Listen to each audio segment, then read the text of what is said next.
बिस्मिल्लाहिर्रहमानिर्रहीम। अगर अभी तक आपने ilmiz.com के यूट्यूब चैनल को सब्सक्राइब नहीं किया तो आप अभी ilmiz.com के यूट्यूब चैनल को सब्सक्राइब करें और बेल के आइकन को प्रेस करें और अभी सीखना शुरू करें। जज़ाकल्लाह। जी, ये हमारा फर्स्ट सेशन है फ्रंट एंड डेवलपमेंट का, जिसके अंदर मुझे आपको छोटी छोटी चीज़ें बतानी है, 6-7 चीज़ें जो कि बहुत ही इंपॉर्टेंट हैं फ्रंट एंड। जैसे कि आप लोग फ्रंट एंड डेवलपमेंट के बैच को ज्वाइन किया है आप लोगों ने, तो ये 3 लैंग्वेजेस जो मैंने आपको बताई हैं ये बहुत ही ज़्यादा इंपॉर्टेंट है फ्रंट एंड डेवलपर्स के लिए। HTML CSS और सैस।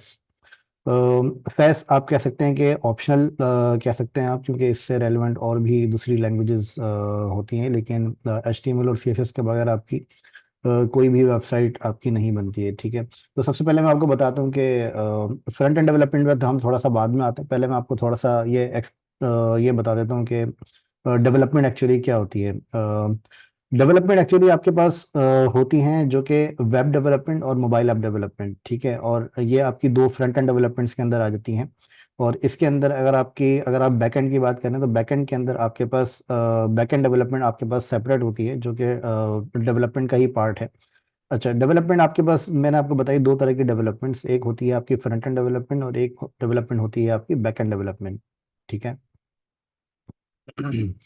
अच्छा, फ्रंट एंड डेवलपमेंट जो आपकी होती है उसके अंदर आप क्या करते हैं। फ्रंट एंड डेवलपमेंट के अंदर जो आप कोडिंग करते हैं उसके अंदर आप यूज करते हैं HTML CSS और सैस। ठीक है। और बैक एंड डेवलपमेंट के अंदर जो आप कोडिंग करते हैं उसके अंदर आप कोई भी आप अलग अलग लैंग्वेजेस आप चूज कर सकते हैं, उसके अंदर आपके पास चॉइसेस होती हैं। लेकिन जो आपके पास फ्रंट एंड डेवलपमेंट है उसके अंदर आपके पास चॉइस नहीं होती, उसके अंदर आपको HTML और CSS आपको मस्ट होती है, वो आपको आनी ही चाहिए। उसके बगैर आप कोई भी फ्रेमवर्क या कोई भी आप लाइब्रेरी यूज नहीं कर सकते। आपको HTML CSS के ऊपर आपकी कमांड अच्छी होनी चाहिए। अच्छी इन द सेंस के बहुत सारे स्टूडेंट्स इस तरह के आते हैं कि वो कहते हैं कि उन्हें HTML CSS आती है लेकिन उन्होंने कोई प्रोजेक्ट अभी तक नहीं बनाया होता। तो इस तरह के जो स्टूडेंट्स होते हैं उनको भी मैं मतलब उसी कैटेगरी के अंदर रखता हूँ जिनको बिल्कुल नहीं आती HTML CSS, क्योंकि अगर आप जब तक इसको इम्प्लीमेंट नहीं करते तब तक आप ये नहीं कह सकते कि आपको HTML CSS आती है और आप इसके ऊपर काम कर सकते हैं। ठीक है। तो अगर आपने पहले HTML CSS सीखी और अभी तक कोई प्रोजेक्ट आपने नहीं बनाया तो आप अपने आप को ऐसे ही समझेंगे आपको बिल्कुल HTML CSS नहीं आती, क्योंकि उसके अंदर जो इम्प्लीमेंटेशन है वो आपकी सबसे ज़्यादा इंपॉर्टेंट होती है। अगर आपने कोई इम्प्लीमेंट नहीं किया है अभी तक तो वो मतलब वो बिल्कुल ऐसा है कि वो आपने कोई काम नहीं किया अभी उसके ऊपर। ओके। अच्छा, फ्रंट एंड डेवलपमेंट और बैक एंड डेवलपमेंट का मैं थोड़ा सा डिफरेंस आपको बता देता हूँ कि फ्रंट एंड डेवलपमेंट के अंदर क्या होता है और बैक एंड डेवलपमेंट के अंदर क्या होता है।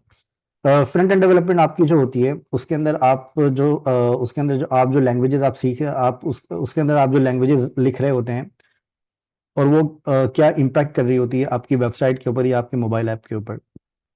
वो इम्पैक्ट कुछ इस तरह से कर रही होती है कि फ्रंट एंड डेवलपमेंट जो आपकी होती है वो आपका यूजर इंटरफेस जो आपका होता है उसको कन्वर्ट करने के काम में आती है। कन्वर्ट करने से मुराद मेरी ये है कि जब आप कोई यूजर इंटरफेस और यूजर एक्सपीरियंस की बात करते हैं तो उसके अंदर आपको फॉर एग्जांपल कोई एक वेबसाइट का डिज़ाइन दे दिया जाता है। फॉर एग्जांपल आपके पास कोई भी एक वेबसाइट का डिज़ाइन है और उस वेबसाइट के डिज़ाइन को आपको एक्चुअल फंक्शनैलिटी वेबसाइट में आपको कन्वर्ट करना है। तो उसके लिए आपके पास दो तरह की चीज़ें होती हैं, एक होती है फ्रंट एंड डेवलपमेंट और बैक एंड डेवलपमेंट। जो आपकी डिज़ाइन की कन्वर्जन होती है वो आपकी फ्रंट एंड डेवलपमेंट के थ्रू होती है, लेकिन जो बैकएंड आपका होता है वो बैकएंड आपका होता है जहाँ पे आप अपनी डेटाबेस और आप अपना सारा डेटा और अपने सर्वर साइड लैंग्वेजेस आप वहाँ पे मैनेज कर रहे होते हैं। अच्छा, अब मैं आपको एक एग्जांपल देता हूँ कि फॉर एग्जांपल आपके पास एक वेबसाइट है जिसके ऊपर आपके पास कोई एक फॉर्म है। फॉर एग्जांपल आपने एक वेबसाइट बनाई और उसके ऊपर आपने एक कॉन्टैक्ट का एक फॉर्म बना दिया कि जो यूजर्स आपकी वेबसाइट पे आएंगे वो आपसे कांटेक्ट करेंगे। ठीक है। अब वो कांटेक्ट जो यूजर्स करेंगे वो कांटेक्ट आपके कहाँ पे सेव होंगे और कैसे सेव होंगे, क्योंकि फ्रंट एंड डेवलपर क्या होता है। फ्रंट एंड डेवलपर ये होता है कि आपको वो सिर्फ दिखाता है, मतलब वो सेव करना उसकी रिस्पॉन्सिबिलिटी नहीं होती। रिस्पॉन्सिबिलिटी जो होती है वो होती है आपकी बैक एंड डेवलपर की रिस्पॉन्सिबिलिटी। ठीक है। तो वो आपको बहुत ज़्यादा इंपॉर्टेंट है कि आपको इन दोनों का डिफरेंस पता हो, क्योंकि जब आप काम करते हैं तो उसके लिए जब आप प्रोफेशनली काम करते हैं तो उसके अंदर आपको इस तरह के टीम्स के साथ काम करना पड़ता है, जो कि बैक एंड डेवलपमेंट की रिस्पॉन्सिबिलिटीज डिफरेंट डिफरेंट होती हैं और फ्रंट एंड डेवलपमेंट की रिस्पॉन्सिबिलिटीज डिफरेंट होती हैं। और इसी तरह से यूजर इंटरफेस और यूजर एक्सपीरियंस डिज़ाइन की रिस्पॉन्सिबिलिटीज डिफरेंट होती हैं। ठीक है। तो ये बहुत ज़्यादा इंपॉर्टेंट होता है आपके लिए कि आप फ्रंट एंड डेवलपमेंट और बैक एंड डेवलपमेंट का आपको डिफरेंसेस पता हो और उसके ऊपर आप जो है वो सारे काम अपने जो है वो अंजाम दे सकें। अच्छा, अब बैक एंड डेवलपमेंट का मैंने आपको बता दिया कि फ्रंट एंड डेवलपमेंट का मैंने आपको बता दिया। बैक एंड डेवलपमेंट के अंदर आपके जैसे मैंने आपको एक्सप्लेन किया कि उसके अंदर आपके डेटाबेसेस आ जाते हैं। डेटाबेसेस के अलावा जो आपकी सर्वर साइड प्रोग्रामिंग है वो उसके अंदर आपके पास आ जाती है, जिसके अंदर आपकी मल्टीपल चीज़ें आपकी इन्वॉल्व होती हैं। अच्छा, मैं कुछ लैंग्वेजेस के बारे में मैं आपको बता देता हूँ कि फ्रंट एंड डेवलपमेंट पे कौन सी लैंग्वेजेस यूज़ होती हैं और बैक एंड डेवलपमेंट पे किस तरह की लैंग्वेजेस यूज़ होती हैं। उसके अच्छा, एक चीज़ मैं आपको आप लोगों से कहूँगा कि अगर आप में से किसी का भी कोई क्वेश्चन है तो जस्ट मेक श्योर के आप लोग अपने पास एक बुक, एक कॉपी को और एक अपने पेन को अपने पास रखें, ताकि जो भी आपके क्वेश्चंस हो उसका आप आखिर में मुझसे आंसर कर सकें। मतलब ये अपनी प्रैक्टिस बना लें कि नेक्स्ट सेशन जो भी हमारे होंगे उसके अंदर आप अपनी एक बुक और एक पेन अपने पास रखें, ताकि हम आखिर में आपके सारे क्वेश्चंस का आंसर कर सकें प्रॉपरली। ठीक है। अच्छा, मैं आपको थोड़ा सा लैंग्वेजेस के बारे में बता देता हूँ कि लैंग्वेजेस हमारी क्या होती हैं और लैंग्वेजेस किस तरीके से कौन कौन सी लैंग्वेजेस को आप फॉलो आप राइट करते हैं फ्रंट एंड डेवलपमेंट के अंदर और बैक एंड डेवलपमेंट के अंदर। अच्छा, फ्रंट एंड डेवलपमेंट के अंदर जो आप लैंग्वेजेस राइट कर रहे होते हैं उसके अंदर आपकी HTML CSS और SAS को आप राइट करते हैं। ठीक है। इसके अंदर आपके पास और भी फ्रेमवर्क्स आ जाते हैं, जिसके अंदर आपके अगर आपने नाम सुना है तो रिएक्ट जेएस है, एंगुलर जेएस है, और इसके अंदर आपके व्यू जेएस है, जो कि आपके सिंगल पेज एप्लीकेशन फ्रेमवर्क्स है। ठीक है। ये सारी चीज़ें मैं आपको बाद में आगे चल के और मजीद क्लियर करूंगा, लेकिन अभी फिलहाल आप सिर्फ इतना ध्यान में रखें कि ये सारे फ्रेमवर्क्स हैं जो कि इसके अंदर आपके इंक्लूड हो जाते हैं। फिर इसके बाद जब आप बैकएंड डेवलपमेंट की बात करते हैं तो बैकएंड डेवलपमेंट के अंदर आपके पास सारे PHP और .NET और जावा, इस तरह की सारी सर्वर साइड प्रोग्रामिंग लैंग्वेजेस आ जाती हैं, जो कि आपके डेटाबेसेस और सारी आपकी सर्वर साइड स्क्रिप्टिंग आपकी सारी मैनेज कर रही होती हैं। ठीक है। ओके। अच्छा, अब इसके अलावा मैं आपको थोड़ा सा डिफरेंस बता देता हूँ। जैसे मैंने आपको फ्रंट एंड डेवलपमेंट के अंदर मैंने आपको बताया कि HTML CSS और SAS का मैंने नाम लिया। तो HTML CSS और SAS में क्या डिफरेंस होता है। अच्छा, HTML जो आपकी होती है, मैं अपनी स्क्रीन में आप लोगों से शेयर करता हूँ। अच्छा, अब फॉर एग्जांपल आप यहाँ पर देखें। अच्छा, अब फॉर एग्जांपल आप यहाँ पर देखें ilms.com की वेबसाइट आप यहाँ पर देखें, और इसके अलावा आप यहाँ पर और भी काफ़ी सारी वेबसाइट्स हैं जिनको आप यहाँ पर देख सकते हैं। ठीक है। मैं यहाँ पर कुछ जो फेमस वेबसाइट्स हैं उनको मैं यहाँ पर ओपन कर लेता हूँ, जिसके अंदर आपकी एक उबर करीम है और एक उबर है। ठीक है। अच्छा, ये दो वेबसाइट्स आप यहाँ पर देख रहे हैं। अब इन वेबसाइट्स के अंदर आपको ये इसका पूरा ये पूरा एक इसका यूजर इंटरफेस आपको यहाँ पर नजर आ रहा है। अच्छा, इसका एक पूरा ये यूजर इंटरफेस आपको यहाँ पर नजर आ रहा है, जिसके अंदर आपके पास यहाँ पर एक इसका एक हेडर आ रहा है। हेडर के अलावा आपके पास यहाँ पर इसका एक यहाँ पर एक बैनर आ रहा है, जो कि ये लोड हो रहा है अभी।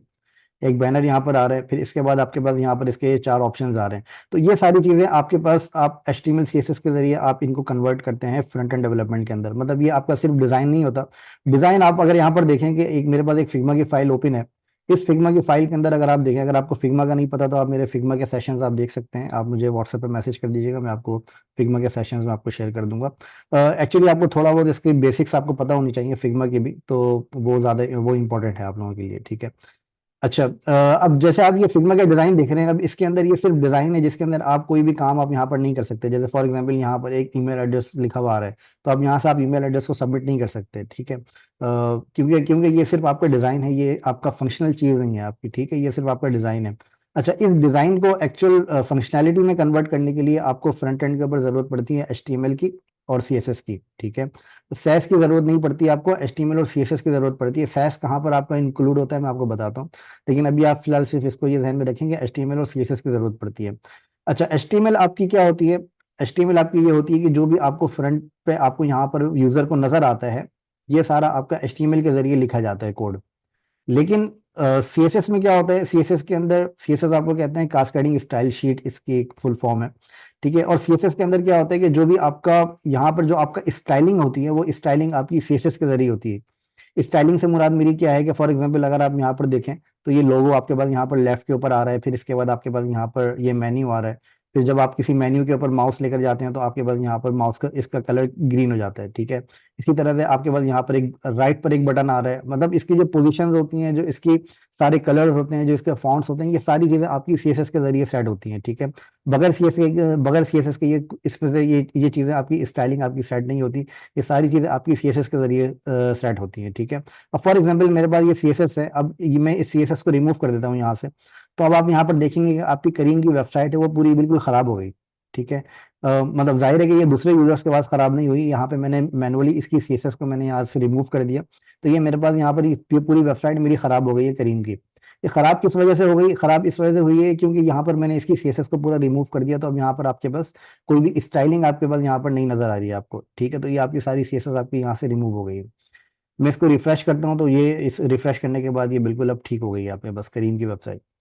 अच्छा, और इसका एक एक तो रीजन ये है। अब दूसरा रीजन इसका ये है कि जो आपका ब्राउजर होता है जिसके अंदर आप अपनी वेबसाइट्स को आप यहाँ पर विजिट कर रहे होते हैं, ये जिसको आप ये देख रहे हैं, ये आपका क्रोम है। इस क्रोम, ये आपका ब्राउजर है, ठीक है, जिसके ऊपर आप किसी भी वेबसाइट को आप ब्राउज करते हैं, आप किसी भी वेबसाइट को आप चेक करते हैं, उसको हम कहते हैं ब्राउजर, ठीक है।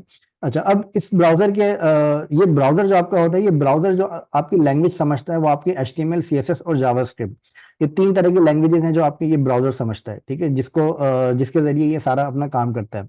इसके इसके अलावा आपका ये जो ब्राउजर है ये आपकी कोई भी लैंग्वेज को नहीं समझता। ये आप अपने जहन में रखें कि अगर आप कोई PHP की बात करें या फिर आप जावा जावा की बात करें या आप .NET की बात करें, तो आपका ब्राउजर बैकएंड की कोई भी प्रोग्रामिंग लैंग्वेज को नहीं समझता, ठीक है। वो आपकी सारी सर्वर साइड स्क्रिप्टिंग होती है। वो मैं आपको बाद में पूरा एक डिटेल में एक आपको एक सेपरेट सेशन दूंगा जिसके अंदर मैं आपको पूरा सर्वर साइड और फ्रंट एंड किस तरह से प्रोसेस करता है वो सारी चीजें मैं आपको बताऊंगा। लेकिन अभी आप सिर्फ ये ध्यान में रखें कि जो आपका ब्राउजर होता है वो सिर्फ आपकी फ्रंट एंड की जो आपकी प्रोग्रामिंग है सिर्फ वो समझता है, ठीक है। इसके अंदर अगर आप यहाँ पर आप कोई भी वेबसाइट देखें जो कि भले इसकी चाहे वो इसकी PHP पे बनी हुई हो या फिर वो .NET पे बनी हो या फिर वो जावा पे बनी हुई हो, लेकिन जो ब्राउजर पे जो आपका कंटेंट रेंडर होता है वो आपका सिर्फ HTML और CSS आपकी रेंडर होती है। इवन के साइज जो आपकी होती है वो भी आपकी ब्राउजर पे रेंडर नहीं होती है। सॉरी, HTML CSS और जावास्क्रिप्ट, मैंने जावास्क्रिप्ट मिस कर दिया था। HTML CSS और जावास्क्रिप्ट जो आपकी फ्रंट एंड प्रोग्रामिंग लैंग्वेज, जो आपकी फ्रंट एंड लैंग्वेजेस हैं वो आपकी ब्राउजर पे लिस्ट होती हैं। इसके अलावा आपकी PHP, .NET या जावा कोई भी लैंग्वेज आपकी यहाँ पे लिस्ट नहीं होती। इवन कि जो आपकी रिएक्ट JS होती है, जो आपकी जावास्क्रिप्ट होती है, वो भी कंपाइल होकर HTML CSS के अंदर ही यहाँ पर रेंडर हो रही होती है, ठीक है। अच्छा, अब यहाँ पर एक सवाल ये पैदा होता है कि यहाँ पे सैस की हमें क्या जरूरत है? सैस की हमें जरूरत हमें तब पड़ती है कि फॉर एग्जांपल जब आप CSS के अंदर जब आप काम करते हैं तो उसके अंदर आपको काफी सारी ऐसी चीजें हैं जो कि आपको रीयूज करनी पड़ती हैं। रीयूज से मुराद ये है कि फॉर एग्जांपल अगर आप यहाँ पर इल्मिस की अगर आप वेबसाइट देंगे तो इल्मिस की वेबसाइट के ऊपर आपके पास यहाँ पर एक कलर आपको नजर आ रहा है, ठीक है। ये कलर आपको नजर आ रहा है। इसके अलावा आपको यहाँ पर एक कलर ये नजर आ रहा है जो कि आपका ब्लैक कलर है। इसके अलावा अगर आप यहाँ पर देखें तो यहाँ पर भी आपको यही सेम कलर नजर आ रहा है जो कि आपका ये कलर है। अच्छा, CSS के अंदर क्या होता है कि आपको ये सारी चीजें आपको बार बार डिफाइन करने पड़ेंगे कलर्स को। लेकिन सैस आपको क्या प्रोवाइड करता है? सैस आपको आपके कोड की रीयूजेबिलिटी प्रोवाइड करता है। रीयूजेबिलिटी का क्या मतलब है कि आप इन कलर्स को फॉर एग्जांपल आप एक जगह सेव करके आप उनको रीयूज कर सकते हैं। ये काम आप CSS के अंदर भी कर सकते हैं, लेकिन सैस आपका आपका आपकी जो डेवलपमेंट स्पीड है उसको बढ़ाने में आपका काफी काम आता है, जो आप प्रोफेशनली आप यूज करते हैं। बिहाइंड द सीन वो आपका कंपाइल CSS के अंदर ही हो रहा होता है, लेकिन जो आपकी डेवलपमेंट स्पीड है उसको बढ़ाने में एक्चुअली सैस काम आता है। सैस आपका ब्राउजर पर रेंडर नहीं होता। जो आपके ब्राउजर पर रेंडर होती है वो आपकी CSS ही रेंडर होती है। आपको किसी भी वेबसाइट के ऊपर आपको सैस रेंडर होती हुई नहीं नजर आएगी। लेकिन बिहाइंड द सीन वो आपका बहुत से लोग इसका सैस यूज करते हैं, बहुत से इसकी SCSS भी यूज करते हैं। तो ये अलग अलग कंपाइलेशन प्रोसेस हैं जो कि इसके यूज किए जाते हैं बिहाइंड द सीन। ठीक है। अच्छा, ये मैंने आपको थोड़ा इसका डिफरेंस बता दिया तो आपको ये क्लियर हो गया होगा कि आपको फ्रंट एंड के अंदर क्या डिफरेंस होता है और बैक एंड के अंदर क्या डिफरेंस होता है। और फ्रंट एंड के अंदर मैंने आपको डिफरेंस बताया कि इसके अंदर आपका HTML और CSS में क्या डिफरेंस होता है और सैस को आप कहाँ पे यूज करते हैं, ठीक है। ऑब्वियसली कि ये एक सेशन के अंदर ये सारी चीजें समझना इम्पॉसिबल है। तो ये है कि आपको इसकी रिकॉर्डिंग दी जाएगी तो आप वो रिकॉर्डिंग को आप बार बार इसको देख के, और उसके अलावा आप जो अपने तौर के ऊपर आप अपनी रिसर्च करके आप इसको समझ सकते हैं आसानी से, ठीक है। अगर आप में से किसी को भी कोई क्वेश्चन हो, कोई कंफ्यूजन हो तो आप प्लीज वो पूछ सकते हैं विदाउट एनी हैसल, ठीक है। ओके। अच्छा, अब ये लैंग्वेजेस आप लिखते कहाँ पर हैं? ये आपका ये हमारा एक क्वेश्चन हो सकता है आपका कि ये लैंग्वेजेस हम कहाँ पे लिखते हैं। जैसे फॉर एग्जांपल हमारे पास एक कॉपी होती है जिसके ऊपर आप अपनी कोई भी लेटर्स या फिर कोई भी आपका कोई भी ऐसी चीज़ जो आपको मेमोराइज करनी होती है वो आप अपनी किसी कॉपी के ऊपर लिखते हैं। लेकिन ये जो लैंग्वेजेस हैं ये आप लिखते कहाँ पर हैं? इन लैंग्वेजेस को लिखने के लिए आपके पास कुछ एडिटर्स होते हैं। वो एडिटर्स आपके पास उन एडिटर्स के नाम मैं आपको बताऊंगा कि वो एडिटर्स कौन से होते हैं। अभी मैं आपको बता रहा हूँ कि वो एडिटर्स कौन से होते हैं और उनको आप डाउनलोड कैसे कर सकते हैं, आप उनको इंस्टॉल कैसे कर सकते हैं, ठीक है। अच्छा, कुछ एडिटर्स होते हैं, वो एडिटर्स आपको वो एडिटर्स आपको ये प्रोवाइड करते हैं, जो आपके एडिटर्स होते हैं वो आपको ये प्रोवाइड करते हैं कि आप उसके अंदर ये सारी लैंग्वेजेस आप वहाँ पर लिख सकते हैं। फॉर एग्जांपल आपको, अगर आपको फ्रंट एंड की लैंग्वेज लिखनी है तो वो आप वहाँ पे लिख सकते हैं, आपको अगर बैक एंड की लैंग्वेज लिखनी है तो वो आप वहाँ पर लिख सकते हैं। वो प्रॉपरली मैं आपको स्टेप बाय स्टेप में गाइड करूंगा कि आप किस तरीके से आप इसको आगे फर्दर प्रोसेस आप कर सकते हैं, ठीक है। अच्छा, मेरी स्क्रीन आप लोगों के पास नजर आ रही है। मेरी स्क्रीन के अंदर मैं यहाँ पर आपको कुछ एडिटर्स के नाम मैं आपको बता देता हूँ। अगर आप उनको, उनमें से किसी भी एक एडिटर को आप डाउनलोड करना चाहें तो आप किसी भी एक एडिटर को अपनी चॉइस के हिसाब से आप डाउनलोड कर सकते हैं। लेकिन जो मोस्ट प्रेफरेबल है, जो मैं रिकमेंड करता हूँ आपको, वो भी मैं आपको बता दूंगा कि मैं इसके अंदर ये रिकमेंड करता हूँ, ठीक है। अच्छा, हर विंडो के अंदर, हर विंडोज सिस्टम के अंदर आपके पास एक वहां पर एक होता है नोट पैड, ठीक है। नोट पैड के ऊपर भी आप अपने कोड को आप लिख सकते हैं। एक तो आपका ये तरीका है कि आप नोट पैड के ऊपर भी आप अपने कोड को राइट डाउन कर सकते हैं, ठीक है। और उसके अलावा और जो दूसरे एडिटर्स हैं, उसके अंदर एक एडिटर आपका है सबलाइम के नाम से, ठीक है।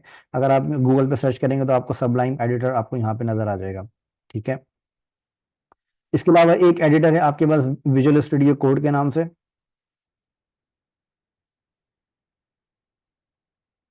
विजुअल स्टूडियो कोड, ठीक है।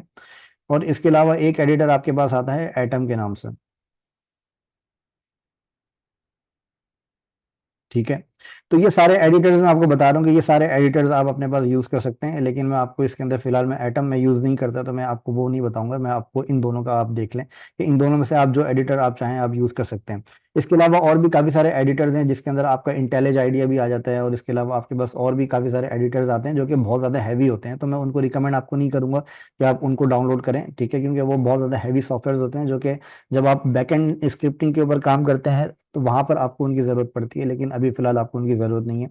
आप फिलहाल विजुअल स्टूडियो कोड आपका इनफ है। अगर आप, मैं पर्सनली इसको रिकमेंड करूंगा कि आप विजुअल स्टूडियो कोड को आप अपने पास डाउनलोड करें और इसको आप यूज करें। अच्छा, जब आप विजुअल स्टूडियो कोड को आप डाउनलोड करेंगे, जैसे कि मैं यहाँ पर मैकबुक यूज कर रहा हूँ, तो आप यहाँ पर देखेंगे कि आपके पास मैक का ऑप्शन यहाँ पर आ रहा है, डाउनलोड फॉर मैक यूनिवर्सल। आपके पास विंडोज का ऑप्शन यहाँ पर आ रहा होगा, तो आप विंडोज को आप विंडोज का वीएस कोड आप डाउनलोड कर सकते हैं, ठीक है। अच्छा, जब आप इसको डाउनलोड करेंगे तो आपके पास कुछ इस तरह की स्क्रीन आएगी। ये आपका वीएस कोड है जो जो कि आपका एडिटर है। अच्छा, ये डार्क कलर देखकर आप परेशान मत होइएगा। डार्क कलर जो आपके कोडर्स होते हैं वो डार्क कलर सिर्फ इस वजह से यूज करते हैं ताकि उनका जो फोकस है वो कोड पर ही रहे। जो आपके एडिटर का जो कलर है उनके ऊपर फोकस ना जाए। ये आपकी आईसाइट को भी काफी ज्यादा हेल्प करता है, और ये आपको बहुत ज्यादा एक विजुअल्स आपके बहुत अच्छे हो जाते हैं इससे, जो कि आपको क्लियरली आपको बता देते हैं कि कौन सी चीज़ आपकी क्या है, ठीक है। तो वो मैं आपको बाद में सारी चीज़ें इसकी बताऊंगा कि ये किस तरीके से आप यूज़ करते हैं, इसकी कॉन्फ़िगरेशन आपकी क्या होती है। तो ये वीएस कोड का ये एडिटर है, इसको आप यूज़ कर सकते हैं, ठीक है।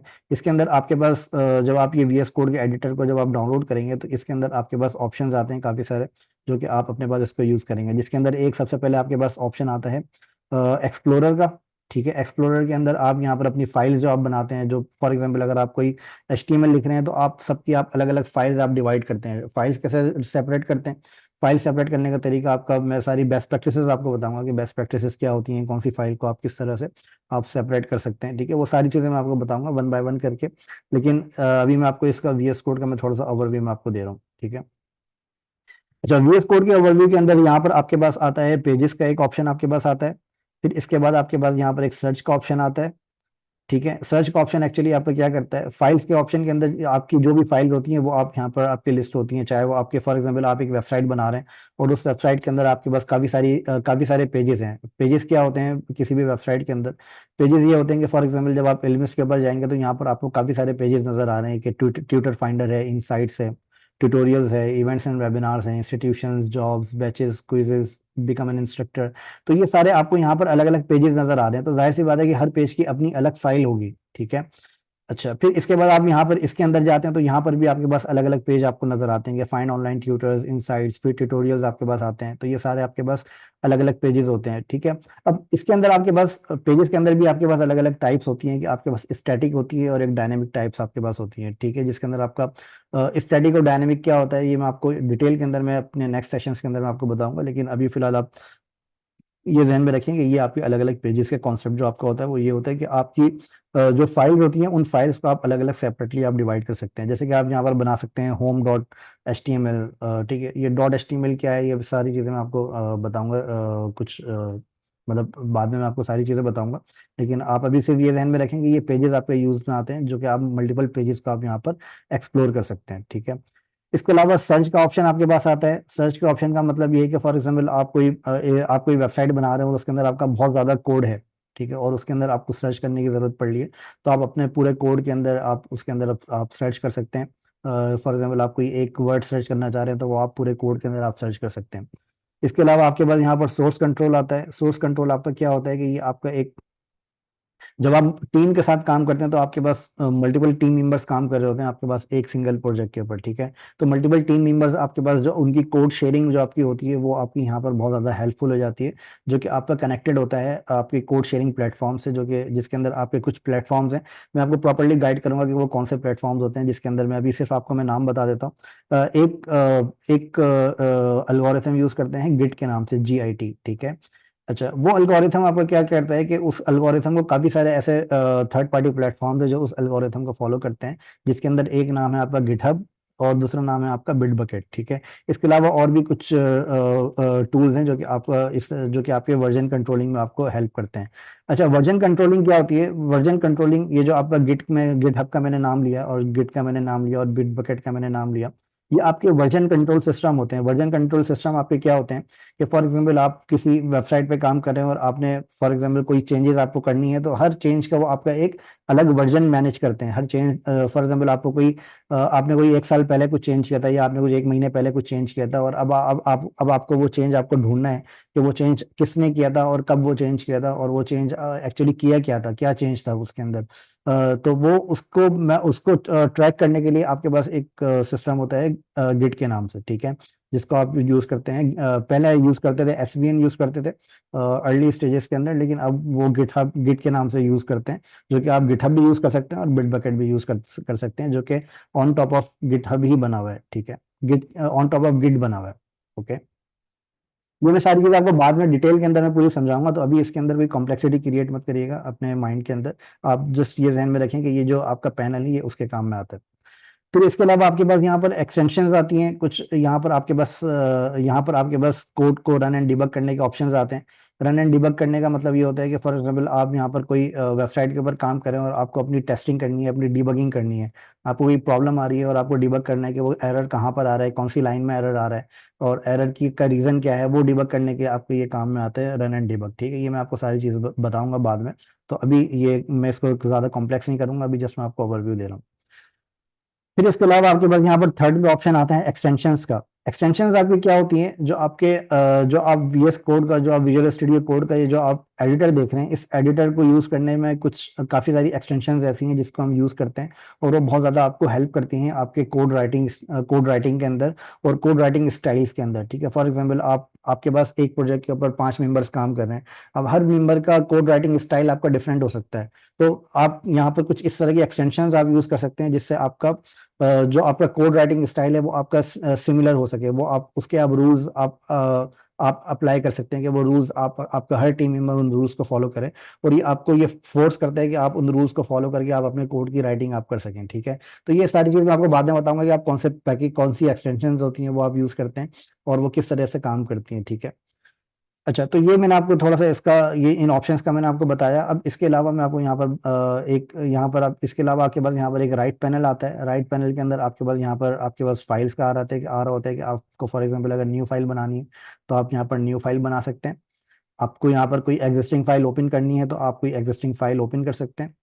आपको कोई गिट का प्रोजेक्ट है वो आपको क्लोन करना है, जैसे मैंने अभी आपको गिट का बताया है, तो गिट का अगर कोई प्रोजेक्ट है वो आपको क्लोन करना है तो उसको आप यहाँ से कर सकते हैं, ठीक है। फिर इसके अलावा आपके पास यहाँ पर एक कनेक्ट टू का ऑप्शन आता है, जो कि आपका जो लाइव एडिटिंग होती है वो, या आपका वो उसको आप यहाँ पर यूज कर सकते हैं। फिर इसके अलावा आप यहाँ पर आपके पास ऑप्शन आता है रिसेंट का, जिसके अंदर आपके पास मल्टीपल प्रोजेक्ट्स होते हैं, जो कि फॉर एग्जांपल अगर आप एट द सेम टाइम आप मल्टीपल प्रोजेक्ट्स पे काम करते हैं, तो उन प्रोजेक्ट्स को आप यहाँ पर क्विकली रीओपन कर सकते हैं, ठीक है। अब फॉर एग्जाम्पल मेरे पास यहाँ पर रिसेंट ओपन के अंदर 1 2 3 4 5 प्रोजेक्ट्स यहाँ पर मेरे पास आ रहे हैं, ठीक है। तो इन प्रोजेक्ट्स को आप क्विकली रीओपन कर सकते हैं यहाँ पे इसको यूज करते हुए। अच्छा, ये मैंने आपको बताया। अगर ये मतलब ये इनफ है तो मुझे कंफर्म कर दीजिएगा, अगर मुझे आगे और बताना चाहिए तो वो भी मुझे बता दीजिएगा please.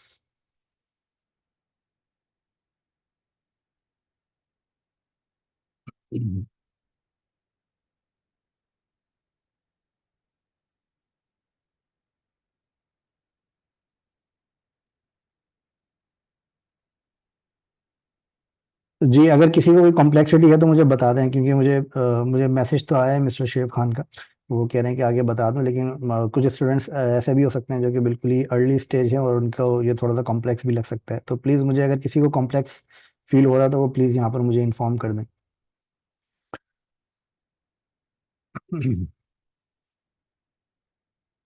Okay, thank you.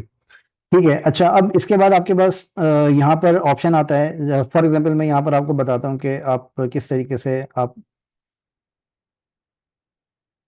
Outline, आप कोर्स की आउटलाइन पूछ रहे हैं। ओके, मैं आउटलाइन आपको, पहले मैं आउटलाइन बता देता हूँ। ओके, ठीक है। अच्छा, आउटलाइन देखने के लिए किसी भी ilms.com की किसी भी बैच की आउटलाइन देखने के लिए आप यहाँ पर क्या कर सकते हैं, आप सबसे पहले ilms.com के ऊपर जाएं, और ilms.com पर जाने के बाद आपके पास यहाँ पर एक ऑप्शन आता है बैचेस का। ठीक है, बैचेस के ऑप्शन पे जाने के बाद आपको यहाँ पर कुछ बैचेस नजर आ रहे हैं। अच्छा, ये मीटिंग अगर एंड हो जाए तो इसको दोबारा ज्वाइन कर लीजिएगा, क्योंकि इसका टाइम हमारा एंड हो जाता है, 40 मिनट्स का इसका टाइम होता है। ठीक है। अच्छा, यहाँ पर हमारे पास ऑप्शन आता है बैचेस का। ठीक है, इन बैचेस के अंदर आप जाएंगे तो यहाँ पर फॉर एग्जांपल आप अभी HTML CSS के अंदर आप यहाँ पर हैं, तो HTML CSS के अंदर जाने के बाद आपके पास यहाँ पर ऑप्शन आता है इनरोल करने का। और अगर आप नीचे जाएंगे तो यहाँ पर ऑप्शन, यहाँ पर आपको इस बैच के अंदर जो भी आपको चीज़ें पढ़ाई जाएंगी वो आपको प्रॉपरली डिटेल्ड आपको यहाँ पर बताया जाता है। ठीक है, तो यहाँ पर आप इसको देख सकते हैं। आप अबाउट के अंदर जाएं, आप ग्रुप के अंदर जाएं, और इसके अलावा आप सिलेबस के अंदर जाएं तो आप सारी चीज़ें आप यहाँ पर देख सकते हैं। अच्छा, इसके अंदर कुछ चीज़ें यहाँ पर नहीं मेंशन है, जैसे कि SCSS सैस का यहाँ पर मेंशन नहीं है, बट वो इंक्लूडेड है प्रोजेक्ट के अंदर। ये डिस्क्रिप्शन हमने काफ़ी पहले की अपडेट करी हुई है, तो ये है कि अभी इसके अंदर सैस का हमने यहाँ पर आउटलाइन नहीं डाली हुई। लेकिन वो सैस के अंदर भी आपके पास ये सारी चीज़ें हम सैस के अंदर भी कवर करेंगे कि आप किस तरीके से आप सैस के अंदर आप लिखते हैं और सैस एक्चुअली होता क्या है। ठीक है। अच्छा, इसके अंदर आपके पास एक चीज़ और भी नहीं है, जो कि हम हर बैच के अंदर हम अपने 2 प्रोजेक्ट्स हम कंप्लीट करते हैं, जो कि आप खुद अपने अपनी चॉइस के हिसाब से आप वो 2 प्रोजेक्ट्स आप बनाते हैं। उन 2 प्रोजेक्ट्स के अंदर हम आपकी हेल्प करते हैं कि जो भी आपको चीज़ें बताई जा रही हैं वो आप साथ साथ इंप्लीमेंट भी करते जाएं अपने प्रोजेक्ट्स के अंदर। तो वो आपका एक अच्छा तरीका होता है, जो कि आप सीखने के लिए आप अच्छे तरीके से आप उसको यूज़ कर सकते हैं। ठीक है। तो ये फोर्सफुली मैं आप लोगों से कहता हूँ कि मैं इसके ऊपर आप लोगों को फोर्स करता हूँ कि आप अपने आपकी जो इम्प्लीमेंटेशन है वो आप अपने प्रोजेक्ट के अंदर ज़रूर करें, ताकि वो आप अपनी जो आपकी जो लर्निंग्स है वो आपकी यूज़फुल हो सके। मतलब वो सिर्फ ऐसा नहीं है कि आप क्लास लें और क्लास लेने के बाद आप ऑफलाइन हो जाएं, मतलब उसको प्रॉपरली आप ट्रैक कर सकते हैं। अच्छा, यहाँ पर आपके पास ये बैच का ऑप्शन आ रहा है। अच्छा, जब आप इस कोर्स के अंदर जब आप फॉर एग्जांपल इनरोल कर लेंगे ना, इनरोल करने के बाद आपके पास इसी पेज के अंदर, मतलब इसी पेज को जब आप रिफ्रेश करेंगे, जब आपकी इनरोलमेंट पूरी अप्रूव हो जाएगी, तो यहाँ पर आपके पास ऑप्शन आ रहे होंगे जिसके अंदर आपको हर बैच की आपको लाइव सेशन की रिकॉर्डिंग आपको यहाँ पर मिल जाएगी। ठीक है, जैसे कि फॉर एग्जांपल मैं अभी आपको एक एग्जांपल दे देता हूँ।